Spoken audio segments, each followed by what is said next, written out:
As a real estate investor, there are a lot of things that need to happen before you close on the purchase of a property, and if you're not careful, you can miss a crucial step that can cost you dearly, which is exactly what happened to me when I first got started.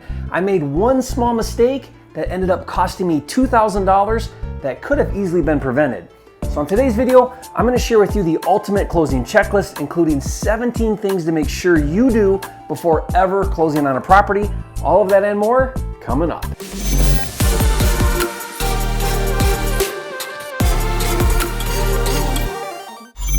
Hi, it's Jerry Norton. If you're new here to make more money in less time flipping real estate so you can live your dream life, subscribe to my channel, click the bell icon to get notified when new videos are released. If you've purchased and sold properties before, you know that there are a lot of things that need to happen from the moment you go under contract until the day of closing. On this video, we're going to go over my 17-point checklist, but I want you to keep in mind that even though some of these tasks should be handled by the title, escrow, or attorney that is conducting the closing, ultimately, it is your responsibility to follow up and make sure they happen. For example, years ago when I first got started, I bought a fix and flip house in Detroit, and there in Detroit, the water bills are attached to the property, not the resident. That means if a water bill is not paid, the water department doesn't go after the resident for the unpaid balance. Instead, they eventually put a lien on the property and it will be satisfied whenever the property sells. Now, the title companies know this, so the standard procedure in Michigan is that the title company orders a final water bill to be paid by the seller at closing. That way, the buyer starts fresh with a zero balance owed on water. Well, I think you know where I'm going with this. I bought a property and the final water bill was not ordered by title or paid at closing, and I made the mistake of not confirming that it was paid. In fact, I didn't think twice about it until 120 days later when I was at the closing on the sale to a retail buyer, and at that time the title company did order a final water bill, and I discovered that there was a $2,000 balance owed from before I bought the property that should have been paid by the seller when I bought the property, but wasn't. And guess who had to pay it? Yeah, that's right, I did. That was the day I decided to create my 17-point closing checklist that I follow religiously every time I buy a property. Now, this checklist begins as soon as you get an accepted offer. Item number 1 on the checklist is to make sure you have for your files and your records a copy of the bottom line fully executed contract between you and the seller. Item number 2 is to open escrow. That means you've gotten a copy of your executed contract to the title, escrow, or attorney, and they are then going to order title search and prepare for a closing on the date specified on the contract. Item number 3 is your earnest money. Make sure you've given the earnest money, as stated in the contract, to the title, escrow, or attorney that's doing the closing. Now, if you're wholesaling, item number 4 is to create your cash buyer property profile, including pictures, viewing details, etc. Item number 5 is if you have an inspection contingency, during that window is when you conduct your inspection.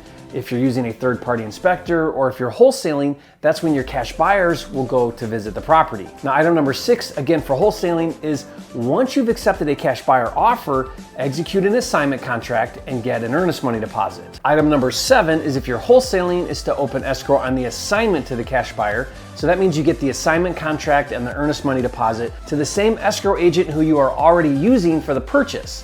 Now, that closing agent will now handle the entire transaction between the seller, cash buyer, and you, the wholesaler. If you're not wholesaling and you're the buyer, then item number 8 is to determine the funding. If you're using a funding source, immediately submit your contract for funding approval. Item number 9 is to make sure you get final funding approval. Depending on the funding source, there may be several things required in order to get fully approved, such as an appraisal or any personal or business information required by the lender. Now, every lender is different, so be sure to get a list from the lender and make sure you stay on top of it so that you're ready by closing. Don't ever assume the lender is on top of it. Item number 10 is to make sure all of the utilities, including water, sewer, gas, electric, etc., are scheduled to be transferred out of the name of the seller and into your name. Now, that's an easy one to miss, so don't make the same mistake I did. Item number 11 is to make sure you have the correct property insurance policy in place by the day of closing. Item number 12 is at least 2 to 3 days before the scheduled closing date, get what's called a clear to close from your closing agent. That means the title search came back clean, funding is ready, everything is good to go for the closing. Item number 13 is to get the closing statement at least 2 to 3 days before closing. Now, make this very clear on day 1 when you open escrow. I can't tell you how many times I didn't receive the closing statement until minutes before closing. You need time to review, make sure it's correct, nothing is missed, and get the exact amount of funds to close. Now, item number 14 on the day of closing is always do a final walkthrough of the property and make sure it's in the same condition as when you executed the contract. Now, item number 15 is to get the keys from the seller at closing or have the seller leave them at the property and then schedule a contractor to change the locks and install a new contractor lockbox on the property with a key in it.